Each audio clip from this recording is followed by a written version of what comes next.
Mi corazón se paró por 47 segundos.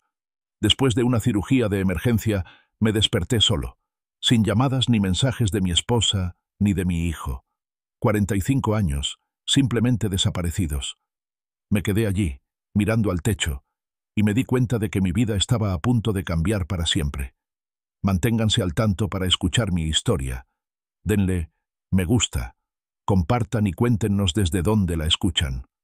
Un dolor agudo y punzante me atravesó el pecho, sacándome de un profundo vacío sin sueños. Abrí los ojos con dificultad, luchando por enfocar contra el blanco cegador de la habitación del autohospital. El aire olía a antiséptico y a algo metálico, como sangre rancia. El pitido de las máquinas, una orquesta de mi propia salud que se deterioraba, llenaba el silencio. Tenía la garganta seca, irritada, y un tubo parecía sobresalir de mi nariz. El pánico, frío y repentino, me invadió, pero la agonía en mi pecho era un amo más inmediato e insistente.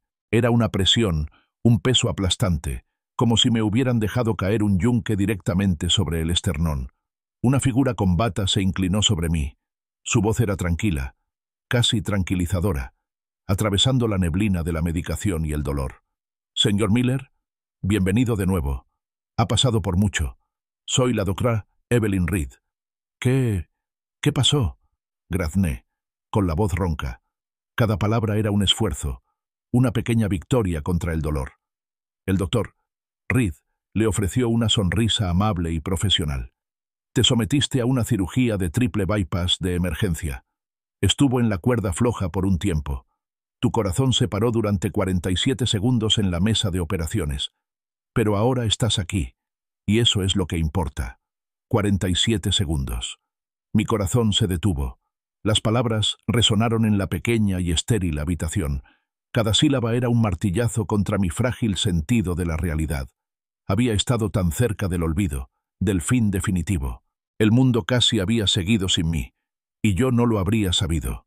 Una profunda conmoción se instaló en lo más profundo de mi ser, helándome a pesar del calor del hospital. Mi mirada se desvió hacia la mesita de noche donde estaba mi teléfono. Una leve esperanza brilló en mi interior, una necesidad desesperada de conectar. Seguramente, Eleanor o Ethan habrían estado desesperados. Seguramente, habrían llamado, dejado mensajes, estado aquí. Alargué la mano para coger el dispositivo. Me temblaba un poco al levantarlo. Mis dedos, aún torpes por la anestesia, se movieron torpemente por la pantalla. Navegué hasta mis mensajes, luego al registro de llamadas, preparándome para la oleada de preocupación, los mensajes de texto preocupados, las llamadas perdidas de mi esposa de 45 años, o de mi hijo. Pero no había nada. Ni un solo mensaje, ni una sola llamada perdida de Eleanor. El nombre de Ethan no aparecía por ningún lado. Mi teléfono era un desierto desolado y silencioso, un testimonio descarnado de su ausencia. La esperanza que había florecido momentos antes se marchitó y murió, reemplazada por un dolor frío y profundo que no tenía nada que ver con mi cirugía. Pero esto no era del todo nuevo. Era una rutina a la que inconscientemente me había acostumbrado con los años, un sutil desinterés que había escalado hasta convertirse en un desdén absoluto. Recordaba el dolor persistente en el pecho, la molestia sorda y dolorosa que había sentido durante meses, quizá incluso un año. Siempre le había restado importancia. Lo había atribuido a la edad, a la indigestión, a cualquier cosa menos a lo que realmente era. ¿Y Eleanor? Sus reacciones siempre habían sido variaciones sobre un mismo tema. «Te estás haciendo mayor, Arthur. Deja de dramatizar», decía sin levantar la vista de la tableta. «Oh, probablemente sea solo indigestión. Prueba un antiácido. Tengo una nueva boutique abierta, no puedo llegar tarde». Mis quejas eran una molestia, una interrupción fastidiosa en sus días meticulosamente planificados, sus compromisos sociales, su incesante búsqueda de la última moda o tratamientos de spa. Ethan, nuestro hijo, no había mejorado. Cuando le comenté que me sentía inusualmente cansado, con dificultades incluso para subir un tramo de escaleras, apenas levantó la vista de su consola. «Papá, no te preocupes, no te estás haciendo más joven. Solo asegúrate de que la planificación patrimonial sea sólida, ¿de acuerdo? No queremos sorpresas cuando llegue el momento». Sus palabras, siempre impregnadas de una expectativa informal, casi con derecho a todo, me dolieron. Mi salud era secundaria a su herencia, un mero detalle logístico en sus planes de futuro. La verdad era que debería haberlo previsto. No fueron solo las palabras desdeñosas, sino todo el ambiente. Hacía apenas unas semanas había sufrido un infarto leve allí mismo, en la cocina. Me agarré el pecho, jadeando, con el dolor como una tenaza apretándome las costillas. Eleanor se estaba poniendo el abrigo, lista para su cita en la peluquería. Me miró con un destello de fastidio en los ojos. «Arthur, ¿no puedes hacer esto más tarde? Mi cita es en 20 minutos, y es imposible reprogramar a Sylvie». Sus prioridades habían sido clarísimas. Conseguí despedirla con un gesto, asegurándole que estaba bien. Solo un poco de acidez. Cualquier cosa con tal de que saliera y pudiera desplomarme en paz. Fue ese incidente lo que finalmente me llevó a la consulta del doctor Ben Chen. Era un hombre sensato, directo y empático. Me dio la noticia sin preámbulos, mostrándome la angiografía. «Señor Miller, tiene las arterias gravemente obstruidas. Es un milagro que haya sobrevivido tanto tiempo. Si no se opera, quizá le queden 6 meses buenos. Y no serán meses agradables. 6 meses». Sus palabras resonaron con una aterradora firmeza. 6 meses buenos, dijo. Luego, el lento e inevitable declive. Acepté la cirugía, por supuesto. ¿Qué más podía hacer? Ahora, tumbado en esta habitación blanca y desolada, tras haberme enfrentado a la muerte y haber recibido un indulto, recordé las palabras del doctor Chen. Había hablado de unos posibles 10 buenos años si la cirugía tenía éxito. 10 buenos años. ¿Y para quién se suponía que debía vivirlos? Para las personas que ni siquiera habían notado mi declive, y mucho menos mi experiencia cercana a la muerte. Para las personas que, incluso ahora, brillaban por su ausencia. Una enfermera, una mujer de rostro amable llamada Chloe, entró apresuradamente para revisar mi suero. Me acomodó la almohada con movimientos suaves y eficientes. «¿Cómo se siente, señor Miller?», preguntó con una sonrisa sincera y cálida, como si me hubiera atropellado un camión. Logré decir, en un débil intento de humor. Se rió suavemente. «Es perfectamente normal. Has pasado por mucho, pero eres fuerte. Esta cirugía es una segunda oportunidad. Y a veces», hizo una pausa, mirándome a los ojos con una mirada cómplice, «la cirugía, señor Miller, a menudo nos da tiempo para pensar de verdad». Sus palabras flotaban en el aire, una silenciosa invitación a la introspección. Tiempo para pensar. Tenía razón. Ahora solo me quedaba tiempo, atado a esta cama, mi cuerpo recuperándose lentamente. Y mientras tanto, mi mente no dejaba de dar vueltas a Eleanor y Ethan. Quizás simplemente no lo sabían. Intenté convencerme. Quizás al hospital le costó contactarlos. Quizás simplemente creían que me estaba recuperando tranquilamente, que todo estaba bien. Un atisbo de esperanza, frágil y desesperada, aún se aferraba a los confines de mi conciencia, susurrando excusas. Pero mientras contemplaba esas posibilidades, una voz más fría y lógica contraatacó. 45 años. 45 años de matrimonio, de construir una vida, de criar un hijo. ¿Era todo eso tan poco? ¿Significaba tan absolutamente nada que ninguno de los dos estaría aquí ahora, en el momento en que me había recuperado del abismo? El silencio de mi teléfono, la silla vacía junto a mi cama, gritaban una verdad más fuerte y dolorosa que cualquier palabra podría haber transmitido. El sol de la mañana entraba a raudales por la ventana del hospital, anunciando mi día de alta. Había pasado una semana desde la cirugía, y el dolor físico, aunque seguía presente, había remitido a un latido sordo. Podía incorporarme sin un esfuerzo insoportable, dar unos pasos arrastrando los pies por el pasillo e incluso comer algo ligero. Mi cuerpo se recuperaba, recuperando sus fuerzas poco a poco. Sin embargo, el vacío en mi pecho, ese que no tenía nada que ver con los puntos de la cirugía, persistía.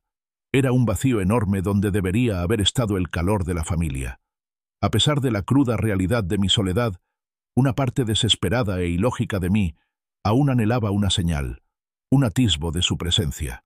Cogí mi teléfono, El mismo dispositivo silencioso que no me había reconfortado en los días posteriores a mi emergencia. Mis dedos se cernían sobre el grupo de chat familiar, un lugar normalmente lleno de las interminables actualizaciones de Eleanor sobre su vida social y las esporádicas peticiones de dinero de Ethan.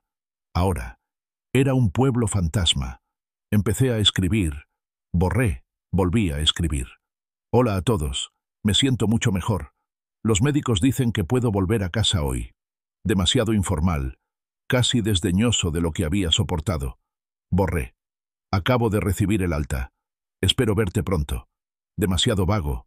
Demasiado necesitado. Borré.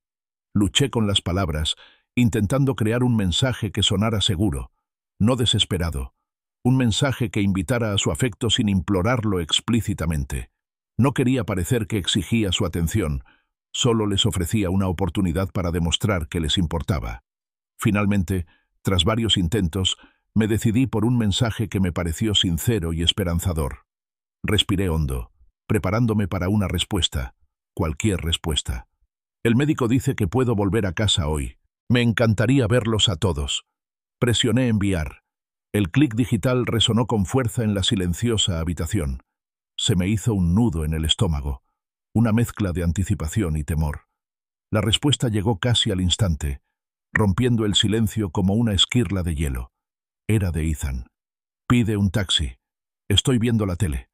Las palabras, tan directas y carentes de emoción, me impactaron más que cualquier golpe físico. Parar un taxi. Ni un allí estaré. Ni un ¿estás bien? Solo una instrucción desdeñosa, seguida de la razón completamente trivial de su indisponibilidad.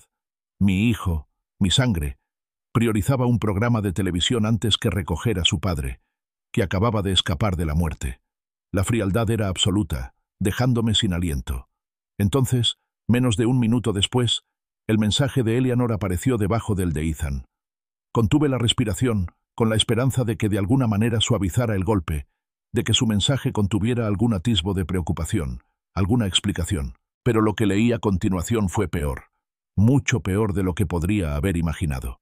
Quédate otro mes en el hospital, se está tan bien sin ti. Mi mundo no solo se hizo añicos, implosionó. Las palabras fueron un asalto físico, un puñetazo en el estómago que me dejó sin aliento y sin aliento. El dolor en el pecho, el de la cirugía, se intensificó en protesta, pero no era nada comparado con la agonía que ahora me desgarraba el alma. Es tan bueno sin ti. 45 años. 45 años de matrimonio, de sueños compartidos, de sacrificios. Y esta fue su última declaración. Yo era una carga, una molestia, y mi ausencia, un alivio. La cama del hospital, que había sido un símbolo de mi recuperación, de repente se sintió como una prisión. Me ardían los ojos, pero no brotaban lágrimas. El impacto fue demasiado profundo, demasiado paralizante. La enfermera Chloe entró justo en ese momento. Su alegría se atenuó al observar mi rostro pálido y el teléfono que apretaba con fuerza en mi mano temblorosa. Su sonrisa se desvaneció, reemplazada por una expresión de suave tristeza, una mirada cómplice que trascendía cualquier pretensión. «¿Señor Miller?», preguntó con dulzura, con la voz llena de preocupación.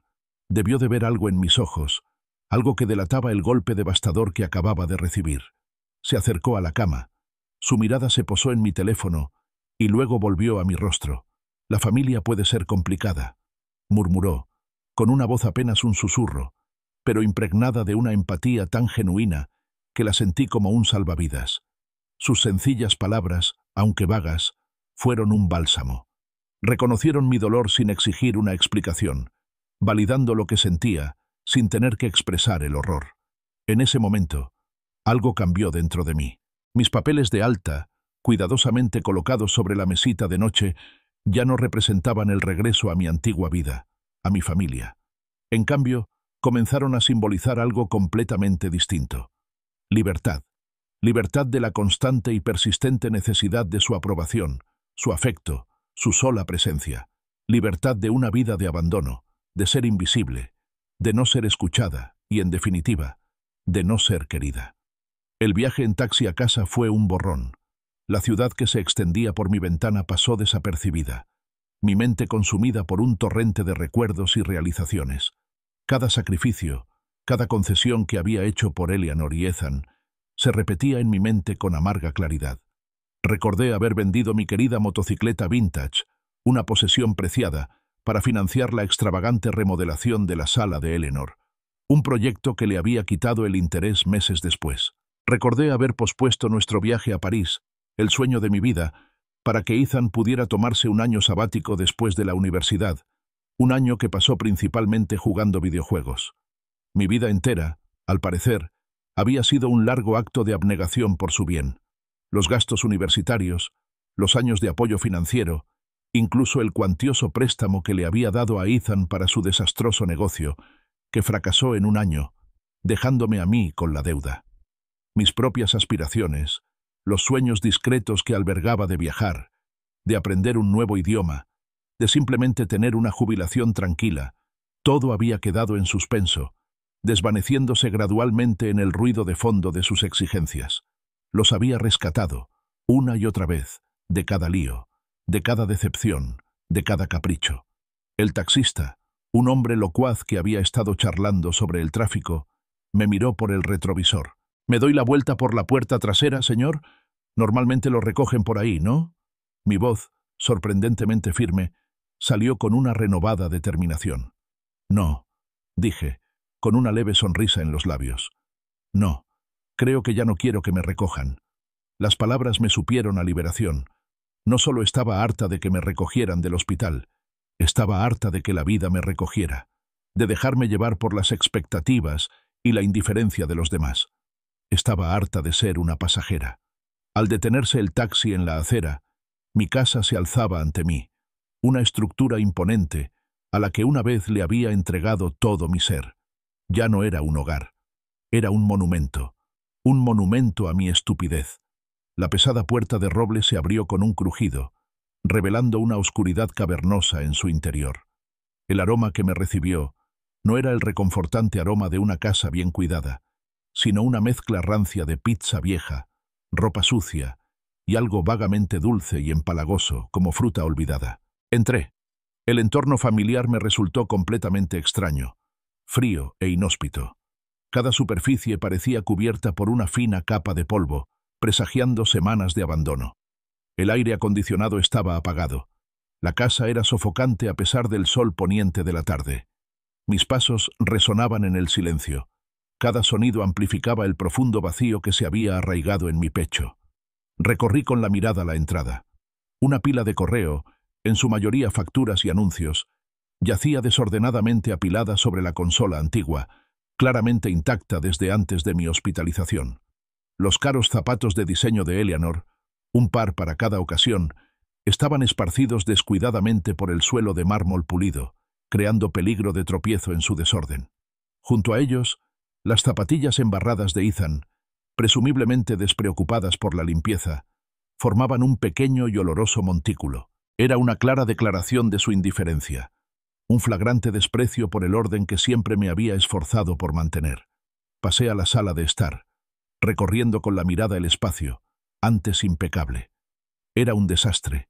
El mullido sofá estaba enterrado bajo un montón de mantas y almohadas, claramente el lugar donde Ethan jugaba maratones de videojuegos.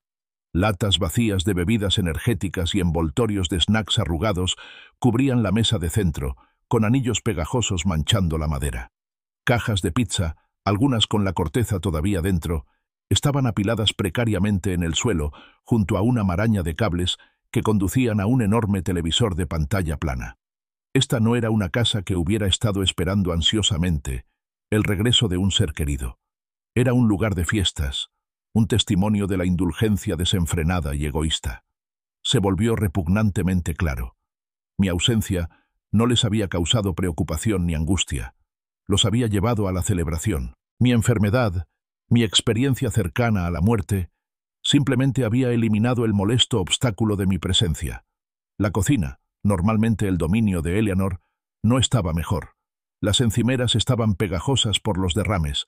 Había una colección de recipientes de comida para llevar sin lavar en el fregadero, y la costosa máquina de café expreso que le había comprado la Navidad pasada estaba cubierta de una capa de mugre.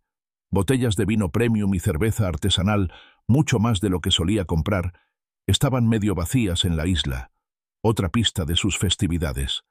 Era un cuadro de consumo descuidado, una familia viviendo como si el dinero creciera en los árboles y las responsabilidades fueran para otros.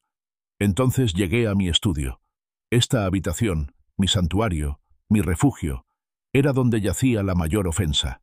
Se había transformado en un almacén. Mi antiguo escritorio, donde había pasado incontables horas administrando nuestras finanzas, planeando nuestro futuro, estaba enterrado bajo una pila de bolsas de compras desbordantes de Eleanor y el equipo deportivo de Ethan. Mis estanterías, antes llenas de mis preciadas primeras ediciones, ahora albergaban montones de revistas y aparatos electrónicos desechados. Mi cómodo sillón de cuero, un regalo de mi padre, estaba completamente oculto bajo una montaña de sus pertenencias olvidadas. No había espacio para mí allí, ningún rincón para mis pensamientos, mi trabajo, mi propia existencia. Yo era una idea de último momento, relegada al papel de almacén para sus excesos. Aparté una caja de libros viejos de Ethan, creando un pequeño espacio en el escritorio. En medio del caos, una fotografía enmarcada me devolvió la mirada. Un retrato familiar de hacía una década. Eleanor, radiante y hermosa. Ethan, un adolescente de ojos brillantes. Y yo, un hombre sonriendo con genuina felicidad, creyendo en el futuro que estábamos construyendo. Mi rostro, entonces, estaba lleno de esperanza, lleno de la ilusión de ser amado y valorado. Ahora, veía el polvo acumulado sobre el cristal, una manifestación física y descarnada del abandono que había sufrido. Encontré la única silla vacía, la acerqué y me senté, contemplando las motas de polvo que bailaban en los rayos de luz. Mi mirada se posó en la pequeña y discreta caja fuerte, escondida tras un cuadro en la pared. Recordé que su combinación era la del cumpleaños de Ethan. Una cruel ironía, pensé, que incluso el acceso a mis documentos más privados estuviera ligado a la misma persona que me había descartado con tanta indiferencia. Con un profundo suspiro, giré el dial. Los tambores tintinearon suavemente, un sonido definitivo. Dentro, entre antiguas escrituras y certificados de inversión, yacía mi testamento. Lo saqué. El grueso pergamino se sentía frío en mis manos. Empecé a leer. El lenguaje formal del documento contrastaba marcadamente con la crueldad informal de los mensajes recientes de mi familia. A mi amada esposa, Eleanor, le dejo. A mi querido hijo, Ethan, le dejo. Cada frase, cada disposición cuidadosamente redactada, parecía una burla. Mi amada esposa, que encontraba mi ausencia también. Mi querido hijo, que no se molestaba en apartarse del televisor. Se me escapó una risa amarga y gutural, seca y sin humor, que resonó en la habitación desolada. Volví a mirar las fotos familiares, al hombre que me sonreía desde el pasado. Lo vi entonces con una claridad nueva y brutal. El proveedor, el protector, el tonto. Un hombre que lo había dado todo, solo para ser despojado de su dignidad y valor. Pero ese hombre había desaparecido. El infarto, la cirugía, los mensajes fríos, lo habían matado. Y en su lugar, emergía un hombre diferente, más duro, más frío y completamente harto de ser un tonto. Mi teléfono, aún aferrado a mi mano, se sentía como un arma. Abrí el navegador, con los dedos firmes, mientras buscaba abogados de sucesiones Dallas. Los resultados aparecieron casi al instante. Mi mirada se posó en un nombre que me llamó la atención. El señor Alan Price. Su sitio web hablaba de planificación patrimonial discreta e integral, de protección de legados. Perfecto. Cerré los ojos un momento, imaginando los rostros de Eleanor y Ethan, su indiferencia despreocupada, su desprecio egoísta. Una fría resolución se apoderó de mí, firme e inquebrantable. Esta noche no me hundiría en la autocompasión. Esta noche no lamentaría lo perdido. Esta noche planearía. Esta noche planearía exactamente cómo darle a mi familia lo que se merecía. Nada. Había pasado una semana desde mi regreso a casa, una semana en el silencio profundo de una casa que ya no sentía como mía. Durante este tiempo, la conmoción inicial se había consolidado en una determinación serena e inquebrantable. Mi recuperación avanzaba, aunque mis movimientos seguían siendo cuidadosos y deliberados. Hoy, sin embargo, sentí una fuerza diferente, una fortaleza mental que me impulsó a seguir adelante. Subí en el ascensor de cromo pulido hasta el 15º piso de un reluciente rascacielos en el centro de Dallas. El suave zumbido de la maquinaria contrastaba con la anticipación que vibraba en mi interior. Las puertas se abrieron a una recepción silenciosa y me presenté ante la recepcionista, impecablemente vestida. Arthur Miller, para el señor Alan Price. La oficina del señor Price era tal como la esperaba. Espaciosa, decorada con buen gusto y con una vista panorámica de la ciudad. Era un hombre de unos 50 y tantos años, de porte tranquilo y mirada perspicaz y observadora. Tras intercambiar algunas palabras amables y acomodarme en un cómodo sillón de cuero, no perdí tiempo. «Señor Price», comencé con voz firme, «estoy aquí para redactar mi testamento. Mis instrucciones son muy sencillas. Quiero dejar todo lo que tengo a caridad. Absolutamente nada a mi esposa, Eleanor, ni a mi hijo, Ethan». El señor Price, imperturbable, asintió lentamente. Tomó un bolígrafo, dispuesto a tomar notas. «Señor Miller, entiendo que esta es una decisión importante. Mi deber es asegurarme de que se cumplan sus deseos, pero debo preguntar, ¿esta decisión se debe a la ira o quizás a una angustia emocional pasajera?» Su tono era profesional, pero sutilmente inquisitivo. Lo miré directamente a los ojos. «Esto no es ira, señor Price», respondí con una fría certeza en la voz. «Esto es claridad, la clase de claridad que llega cuando casi mueres y las personas que esperas que te importen no están por ningún lado. La clase de claridad que te hace ver 45 años de tu vida como realmente fueron». Para ilustrar mi punto, saqué una pequeña y discreta carpeta de mi maletín. «He traído algunas pruebas, si las necesita», dije. Le presenté los mensajes de texto incriminatorios de Ethan y Eleanor, pulcramente impresos en papel. Le enseñé los extractos bancarios recientes, destacando las exorbitantes sumas gastadas durante mi hospitalización, insinuando la juerga de celebración que habían disfrutado. Incluso incluí un resumen de mi historial médico, un duro recordatorio de la gravedad de mi enfermedad y su posterior negligencia. El señor Price examinó cada documento con expresión pensativa, manteniendo intacta su fachada profesional, aunque detecté un sutil cambio en su mirada, un destello de comprensión. «Mi beneficiario elegido», continué, «es la Fundación Americana de Enfermedades Cardíacas. Financian la investigación, apoyan a los pacientes y educan al público sobre la salud cardíaca. Son, en esencia, una organización dedicada a prolongar y mejorar la vida. Aprecian el valor de la vida, señor Price, como mi propia familia nunca lo hizo. Fue una decisión deliberada, un acto simbólico de desafío a la indiferencia que casi me lo había costado todo». El señor Price se reclinó en su silla, con una leve sonrisa en los labios. «Una excelente opción, señor Miller, y muy común en situaciones como la suya. Dado el considerable valor de su patrimonio, podríamos considerar estructurarlo como un fideicomiso de remanente benéfico.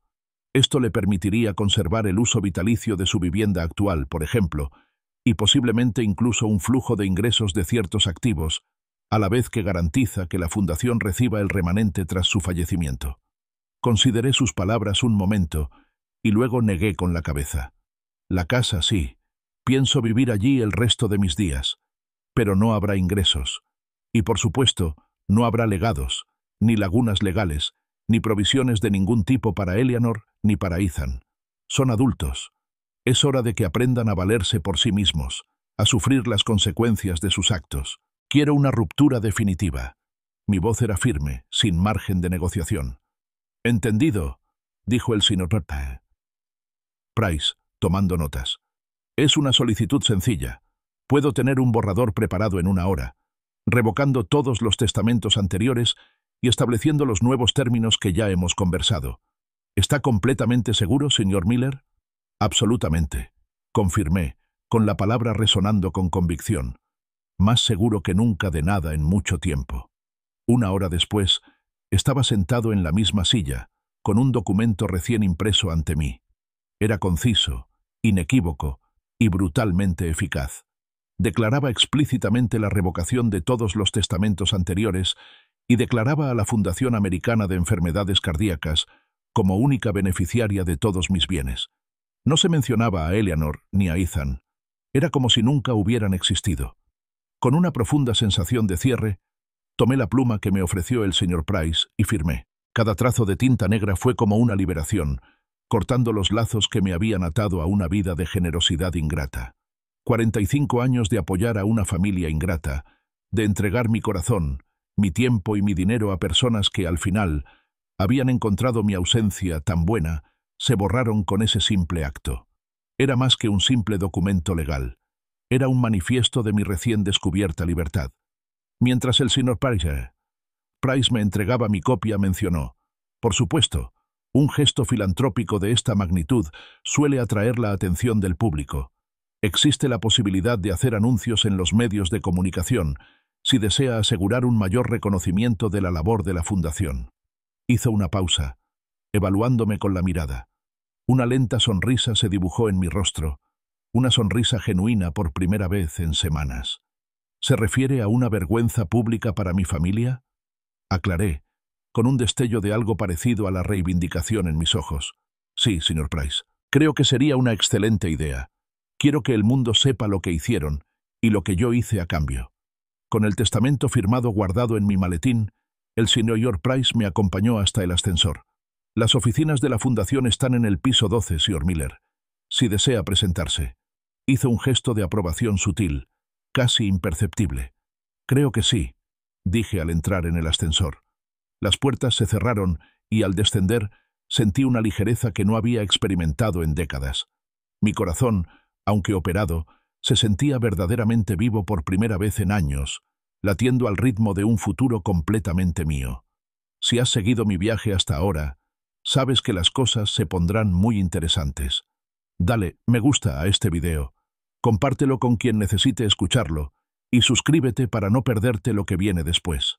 El 12º piso del edificio albergaba las oficinas de la Fundación Americana de Enfermedades Cardíacas. Al salir del ascensor, me invadió una sensación de propósito, mucho más vigorizante que el ritmo lento y constante de mi corazón recién sanado.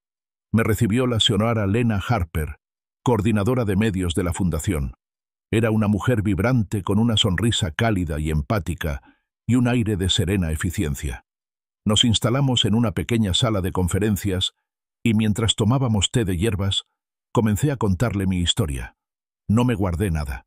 Le conté los años de sutil negligencia, la despreocupación por mis problemas de salud, el devastador infarto y la posterior cirugía de urgencia.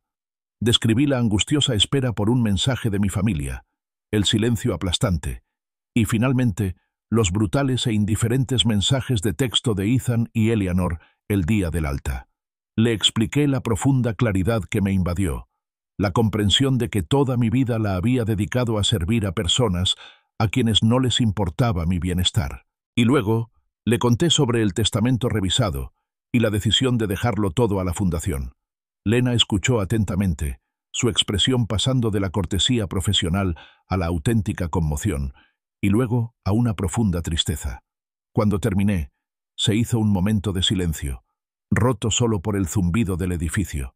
Se inclinó hacia adelante, con los ojos brillantes, una mezcla de empatía y perspicacia estratégica. «Señor Miller», dijo con voz llena de convicción, «esto es conmovedor, realmente conmovedor. Su historia, compartida públicamente, podría hacer más que solo concienciar sobre las enfermedades cardíacas. Podría salvar cientos de vidas, no solo animando a la gente a hacerse la revisión, sino recordándoles que la vida es preciosa, al igual que el apoyo que les rodea. Es un testimonio de resiliencia y una dura advertencia sobre el precio de la indiferencia». Sin dudarlo, cogió el teléfono. «Esto es perfecto para la semana de concientización sobre las enfermedades cardíacas del mes que viene. Voy a llamar al Canal 8. Tengo una contacto allí, Jennifer. Estoy segura de que comprenderá el impacto de tu historia de inmediato». En cuestión de minutos, consiguió una entrevista. Durante los siguientes días, Lena se convirtió en mi asesora de confianza. Me ayudó a estructurar mi narrativa, enfatizando la importancia de centrarme en la salud cardiovascular, la misión de la Fundación y el mensaje más amplio de valorar la conexión humana. Me ayudó a articular el dolor del abandono sin caer en la amargura, asegurándose de que mi historia resonara con empatía en lugar de simplemente ira. «Queremos que la gente comprenda la verdad, señor Miller», explicó, «pero también que se sienta inspirada a actuar, tanto por su salud como por la de sus seres queridos. Pronto llegó el día. Me encontré en el bullicio y el caos controlado de un estudio de televisión. Las luces eran brillantes, las cámaras intimidaban, pero una extraña calma se había apoderado de mí. Jennifer, la productora de noticias que Lena había mencionado, me recibió con calidez. Era una mujer aguda y perspicaz, que captó de inmediato la carga emocional de mi experiencia. «Señor Miller», me confesó, «esto va a resonar. Su historia tiene una honestidad pura con la que la gente conectará». Comenzó la entrevista. El señor Marcus Thorne, el experimentado presentador, guió la conversación con profesionalismo y sensibilidad. Me preguntó sobre mi salud, la cirugía y el largo camino hacia la recuperación. Luego, abordó con delicadeza el tema de mi familia. «Señor Miller», comenzó, «usted mencionó una profunda revelación después de su cirugía, en particular sobre el apoyo que recibió, o quizás no, de su familia. ¿Podría explicarnos eso y los mensajes de texto que nos mostró?» Miré directamente a la cámara, sabiendo que Eleanor y Ethan sin duda estarían observando. El amor verdadero, debe ser mutuo», dije con voz clara y firme. «Es una vía de doble sentido, y la gratitud, por todos los años de apoyo y sacrificio, es una elección. No es una obligación que se pueda exigir, sino un sentimiento que debe darse libremente. Mi familia decidió no mostrar esa gratitud, no demostrar ese amor, ni siquiera en mi peor momento. Expliqué mi decisión de donarlo todo a la Fundación Americana de Enfermedades Cardíacas. Me salvaron la vida. Me dieron una segunda oportunidad. A mi familia, hice una pausa, con un dejo de tristeza en la voz. A mi familia no parecía importarle si tenía una primera. La entrevista continuó, pero la imagen más impactante estaba por llegar. El equipo de noticias me siguió hasta mi casa. Filmaron la entrada descuidada, el correo amontonado, los zapatos desparramados de Eleanor y las zapatillas embarradas de Ethan. Capturaron meticulosamente el desorden de la sala, la consola de videojuegos, las latas vacías de bebidas energéticas, las cajas de pizza. No necesité decir ni una palabra. Las imágenes lo decían todo. Esta era la prueba irrefutable de su indiferencia, transmitida a la vista del mundo. Mientras la tripulación se preparaba para partir, Jennifer se me acercó de nuevo. «Señor Miller», preguntó con voz más suave, «¿se arrepiente de cómo han resultado las cosas? ¿De sus decisiones?» Hice una pausa, mirando más allá de ella, directamente a la cámara, imaginando a los innumerables espectadores, incluyendo a Eleanor y Ethan. Mi voz sonaba tranquila, sin ira, llena de una serena convicción. «Lo único que lamento», dije, «es que me llevó 68 años comprender mi propio valor». Más tarde esa noche, me senté sola en un restaurante tranquilo y modesto, con un plato de pasta enfriándose frente a mí. Mi teléfono estaba sobre la mesa, silencioso, sin luz. Vi las noticias locales en una pequeña pantalla sobre la barra. Apareció mi rostro, luego mis palabras, luego las imágenes demoledoras de mi casa. La historia era conmovedora, emotiva y absolutamente inflexible. Sabía, con absoluta certeza, que esta historia se extendería como la pólvora. Eleanor y Ethan no solo se enterarían, quedarían sumergidos en ella. Y por primera vez en mucho tiempo, sentí una profunda paz. Mientras tanto, en la casa que una vez fue mi santuario, Eleanor y Ethan permanecían ajenos a todo, repantigados en el sofá de la sala, rodeados de los restos familiares de su despreocupada existencia. Cajas de pizza vacías, latas de refresco y envoltorios de snacks formaban un pequeño paisaje sobre la mesa de centro. El enorme televisor, comprado con mi dinero, emitía a todo volumen un reality show absurdo. Ethan, absorto en un videojuego en su consola, apenas notaba la presencia de su madre. Eleanor, revisando sus redes sociales, de vez en cuando se reía entre dientes con algún chisme de famosos. «¿Sabes?», reflexionó Eleanor, sin levantar la vista del teléfono. «La verdad es que hemos estado bastante tranquilos sin tu padre. Al menos no tenemos que lidiar con su constante preocupación ni con sus sermones sobre ahorrar dinero». Ethan gruñó en señal de acuerdo, sin siquiera molestarse en quitarse los auriculares. De repente, el programa que estaban viendo fue interrumpido por un reportaje especial. El presentador, el señor Marcus Thorne, apareció en pantalla con voz grave. Interrumpimos nuestra programación habitual para una noticia en desarrollo que ha conmocionado a muchos en la comunidad de Dallas. Esta noche les traemos la extraordinaria historia de un hombre de la zona, paciente reciente de un trasplante de corazón, que ha tomado una decisión sorprendente con respecto a su patrimonio. Eleanor suspiró molesta y buscó el control remoto, pero antes de que pudiera cambiar de canal, la imagen en pantalla congeló a Ethan en medio del juego. Una panorámica de su propia casa llenó la pantalla. La imponente fachada, el césped impecable que yo había pagado, la entrada familiar. Ethan se quedó sin aliento, y su mando cayó al suelo.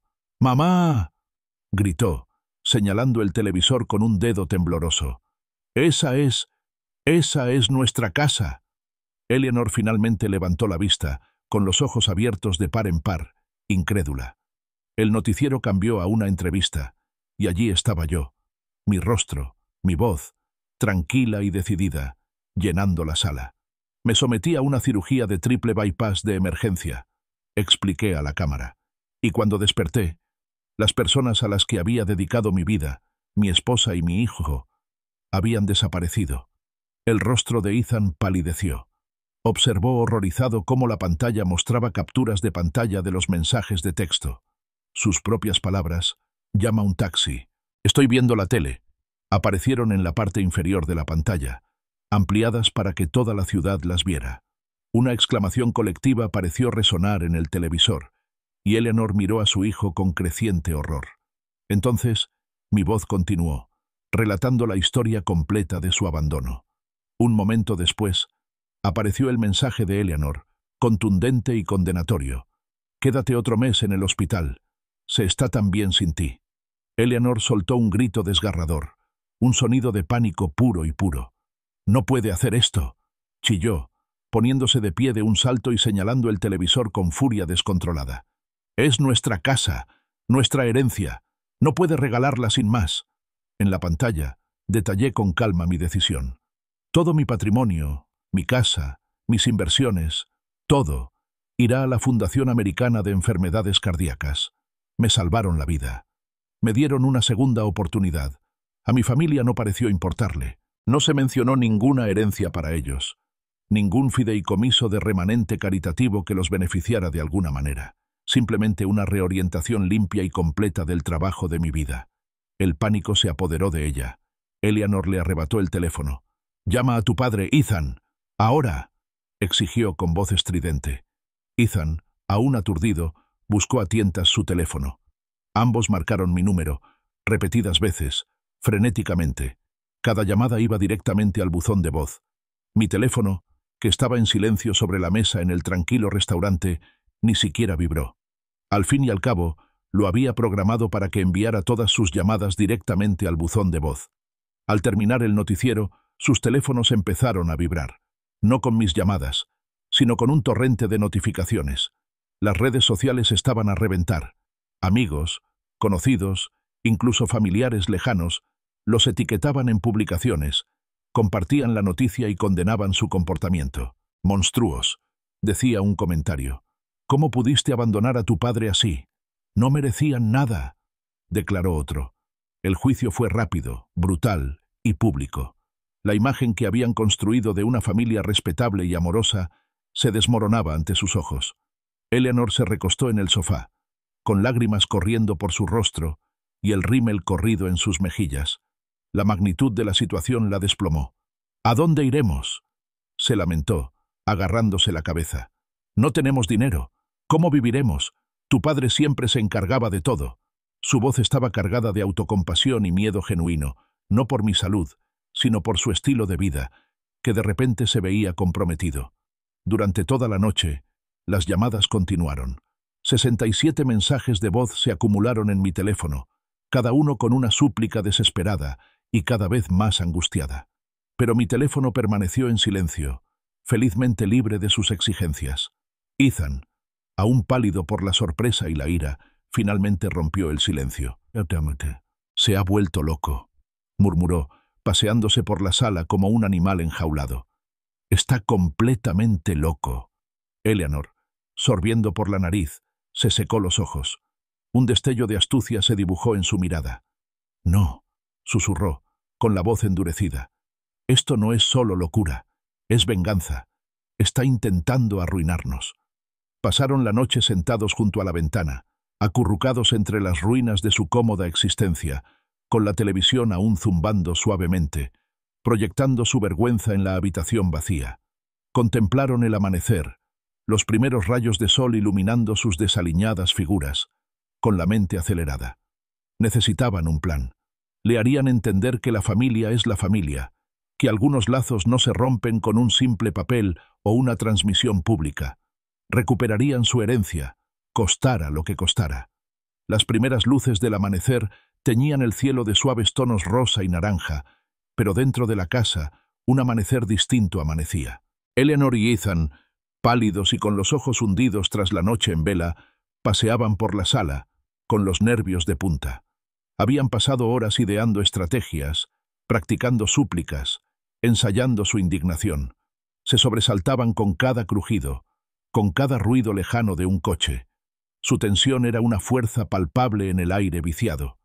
Finalmente, el distintivo clic y giro de mi llave en la cerradura de la puerta principal les provocó un sobresalto. Entré y cerré la puerta silenciosamente. La casa seguía hecha un desastre, pero una profunda sensación de calma me envolvió. Mi mirada los recorrió, de pie torpemente en la entrada, bloqueándome el paso, con una mezcla de miedo e indignación fingida en sus rostros. Ethan, cada vez más impulsivo, fue el primero en hablar. Avanzó a grandes zancadas, con la voz tensa por la agresión. «Papá, ¿qué locura es esta?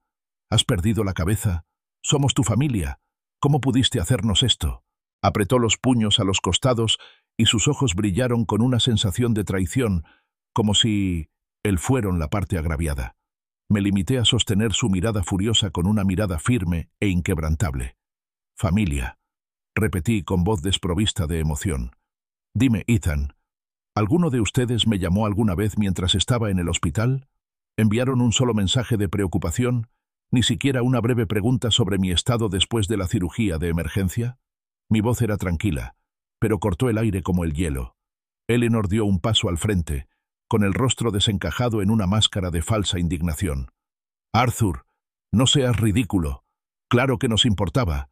Estábamos ocupados, ¿sabes? Con el trabajo y tu recuperación iba tan bien», dijeron los médicos. «Sabes lo difícil que es compaginar todo». Se retorció las manos. Un gesto de angustia practicado. Una leve sonrisa, fría y sin humor, se dibujó en mis labios. «Es tan difícil», murmuré, citando sus palabras exactas, «que me dijeras que me quedara un mes más en el hospital, porque estaba tan bien sin mí». Las palabras quedaron suspendidas en el aire, un testimonio crudo e innegable de su insensibilidad. «Es curioso, ¿verdad?», continué, mirándolos de un lado a otro, «lo difícil que fue encontrar un momento para ver cómo estaba tu marido y padre, gravemente enfermo, y aún así, anoche te las arreglaste para dejar 67 llamadas. 67. Es curioso cómo puedes encontrar tiempo cuando tu herencia está en peligro». Pasé junto a ellos dirigiéndome a la cocina por un vaso de agua, dejándolos momentáneamente aturdidos. Se recuperaron rápidamente, siguiéndome de cerca, con súplicas cada vez más desesperadas. «Papá, por favor», suplicó Ethan, con la voz perdiendo su tono agresivo y convirtiéndose en un tono quejoso. «No estás pensando con claridad. Esta cirugía te ha afectado. No eres tú mismo». Eleanor, con lágrimas en los ojos, me agarró del brazo mientras me servía un vaso de agua. «Arthur, cariño, por favor, piensa en lo que haces. Esto no es propio de ti». Bajé la vista hacia su mano en mi brazo y luego, lentamente, con una distancia escalofriante, sostuve su mirada. «No me toques», dije, con una voz apenas superior a un susurro, pero impregnada de una autoridad que la hizo soltarme al instante. La distancia entre nosotros, forjada por años de abandono y cimentada por su reciente crueldad, era ahora un abismo. Me giré para mirarlos, con el vaso de agua en la mano. «Así es como procederá todo», dije, con voz firme e inquebrantable. «Tienen 24 horas para salir de esta casa. Empaquen sus cosas. Mañana a esta hora espero que se hayan ido». Sus rostros se contorsionaron de auténtica sorpresa. «¿24 horas?» jadeó Eleanor, con la voz chillona por la incredulidad. ¿A dónde iremos? No tenemos dinero. ¿Qué pasa con mis tarjetas de crédito? ¿Las facturas? Eso, respondí tomando un lento sorbo de agua, ya no es mi problema. Ethan, recuperando la voz, infló el pecho. Esta es mi casa. No pueden echarme así como así. Arqueé una ceja, con una sonrisa sardónica en los labios. ¿Tu casa? ¿Cuándo, Ethan, pagaste la hipoteca por última vez? ¿O la factura de los servicios? ¿O incluso contribuiste a la compra? Esta casa, como bien lo expresó el noticiero, es mía, y pronto pertenecerá a la Fundación Americana de Enfermedades Cardíacas. Eleanor se deshizo en nuevos sollozos, agarrándose el pecho con dramatismo. Arthur, por favor. 45 años. Nuestro matrimonio. Todos nuestros recuerdos. No puedes echarme así. Apeló a una historia compartida que, en mi mente, hacía tiempo que había dejado de existir. Esos 45 años, repliqué con voz desprovista de calidez, los pasaste manteniendo a una familia a la que no le importaba nada. Los recuerdos que atesoras parecen ser de una vida que disfrutaste a mi costa, mientras yo me desvanecía poco a poco. Tu decisión de tratarme como algo desechable tiene consecuencias, Eleanor, y esas consecuencias ya están aquí. Terminé mi agua, con el vaso frío en la mano, igual de fría que la determinación de mi corazón. Tengo 68 años, dije, mirándola a ella y a Ethan. No tengo tiempo para esperar a que se conviertan en personas decentes. Mi segunda oportunidad en la vida no la desperdiciaré complaciendo su infinito egoísmo. Dicho esto, dejé el vaso vacío en la encimera. Voy a dar un paseo. Cuando vuelva, espero ver cajas de embalaje. El tiempo apremia. Salí de la cocina, atravesé la sala de estar todavía desordenada y salí por la puerta principal, dejándolos de pie entre las ruinas de sus ilusiones, con el silencio de la casa roto solo por los sollozos desesperados de Eleanor. Cuando regresé de mi paseo, el sol de la tarde ya estaba alto, proyectando largas sombras sobre el camino de entrada. Al acercarme a la casa, una silenciosa satisfacción me invadió. Fiel a mi palabra, un frenesí caótico había reemplazado el silencio aturdido de la mañana. Cajas de embalaje, algunas pegadas al azar, otras rebosantes de ropa y baratijas, llenaban la entrada. Eleanor y Ethan se movían frenéticamente, con los rostros manchados de mugre y agotamiento. Su anterior indignación había sido reemplazada por una urgencia desesperada. Ethan me vio primero. Se acercó corriendo, con el rostro entre furia, regateo y súplica. «Papá, por favor, no puedes hacer esto. ¿A dónde se supone que vamos? Danos un poco más de tiempo, o al menos algo de dinero para encontrar un lugar». Su voz se quebró con una desesperación que pocas veces había escuchado, reservada solo para los momentos en que su propia tranquilidad se veía realmente amenazada. Simplemente negué con la cabeza, con la determinación firme. «Las 24 horas son para irte, Ethan, no para negociar». Mi voz era tranquila, un marcado contraste con su estado de agitación. Eleanor, al ver el fracaso de Ethan, intentó su propio enfoque. Sus ojos se llenaron de lágrimas y juntó las manos en una exhibición teatral. «Arthur, mi amor, después de todos estos años, 45 años de matrimonio, nuestra vida juntos, no puedes echarme como si fuera basura». Se acercó, intentando tocarme el brazo, pero me aparté sutilmente. Sus lágrimas manipuladoras, antes tan efectivas, ahora no tenían poder sobre mí. Eran solo una actuación, un intento desesperado por recuperar el control. Las horas transcurrían. A las 4, sus coches, ambos modelos que yo había pagado, estaban abarrotados, con los maleteros rebosantes de lo que pudieron rescatar. Dejaron mucho atrás, considerado prescindible o simplemente demasiado voluminoso para empacar con las prisas. Al ponerse el sol, proyectando un cálido resplandor dorado sobre la escena, se desató un último y tenso enfrentamiento. «No puedes mantenernos alejados para siempre, papá», murmuró Ethan, con una amargura desafiante en la voz, mientras subía una pesada bolsa a su auto. Me apoyé en la barandilla del porche, observando su patética salida con aire distante. «Eres bienvenido a visitarme, Ethan», respondí con voz serena. «Después de llamar primero y pedir permiso, y después de que hayas aprendido lo que significa ser responsable de ti mismo». Exactamente a las 6:10 p.m., 24 horas después de mi ultimátum, los motores rugieron. Con una última mirada furiosa en mi dirección, Eleanor y Ethan se marcharon, dejando tras de sí un silencio tan profundo que parecía una presencia física. Vi sus coches desaparecer calle abajo y luego me acomodé en el columpio del porche, respirando la silenciosa satisfacción. La casa, que ya no era un monumento a mi estupidez, volvía a ser simplemente una casa. Y era mía. Mi nueva vida comenzó con un mapa. Liberado del peso de una familia desagradecida, abracé los 10 buenos años de los que hablaba el doctor Torchen. Viajé, viví de verdad por primera vez.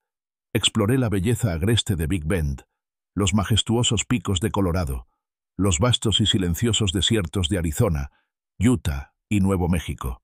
Cada nueva vista me llenaba de una sensación de asombro que había olvidado hacía tiempo.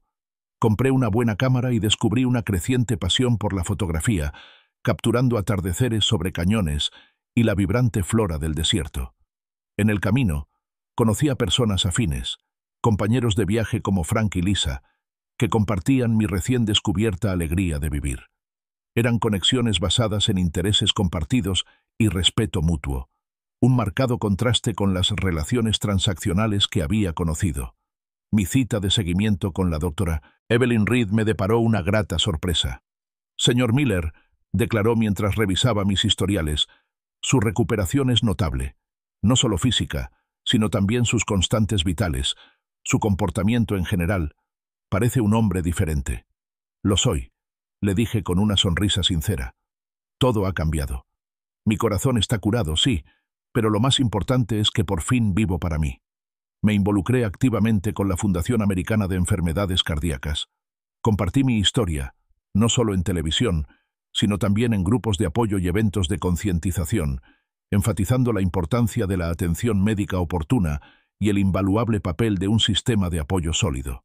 Sentí una inmensa satisfacción al saber que mi historia y mi donación estaban ayudando genuinamente a otros en su propio camino hacia la recuperación y la autoestima. 6 meses después de aquella tumultuosa partida, mientras disfrutaba tranquilamente de un café en una cafetería local, una figura familiar se acercó a mi mesa.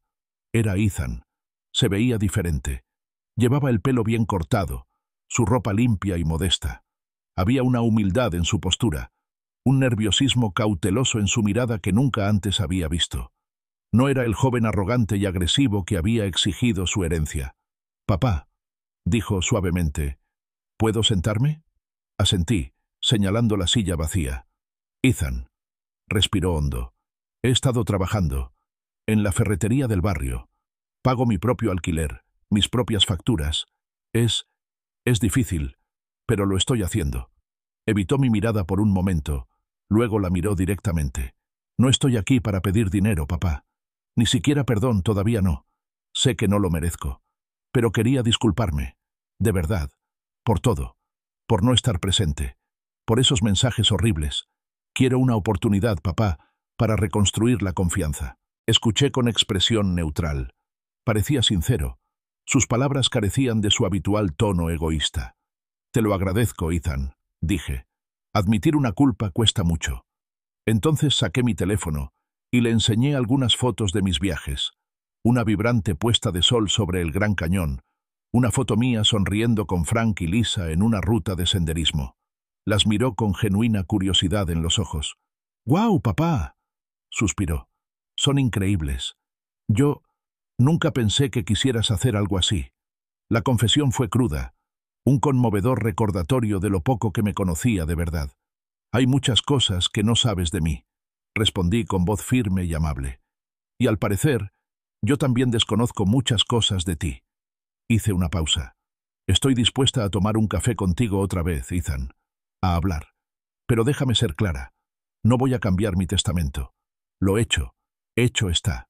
Él asintió, con un destello de comprensión en los ojos. «Lo sé, papá. No esperaba que lo supieras». Hablamos un rato más sobre su trabajo, sus dificultades, sus lentas y dolorosas lecciones de responsabilidad. Cuando finalmente se fue, conduciendo su pequeño coche usado, lo vi irse.